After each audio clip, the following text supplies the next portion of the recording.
خبروں کے سلسلے کو آگے بڑھاتے ہیں۔ سوات میں تحصیل میونسپل ایڈمنسٹریشن کی لاپرواہی، لاکھوں روپے مالیت کے بلڈوزر، ٹرانسفارمر اور جنریٹر کھلے آسمان تلے پڑے ہیں جو خراب ہو رہے ہیں۔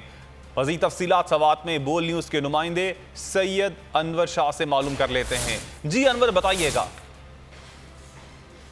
جی بالکل، میں اس وقت موجود ہوں منگورہ شہر کے وسط میں، جہاں پر تحصیل میونسپل ایڈمنسٹریشن کی لاکھوں روپے مالیت کی گاڑیاں، ٹرانسفارمر اور جنریٹر کھلے آسمان تلے پڑے ہیں جو خراب ہو رہے ہیں۔ اس حوالے سے جانتے ہیں، یہاں کے ایک مقامی شہری ہمارے ساتھ موجود ہے، ان سے بات کرتے ہیں۔ اچھا جی، یہ کتنے عرصے سے یہاں پہ کھڑی ہے؟ جی یہ بہت عرصے سے یہاں پر کڑی ہے۔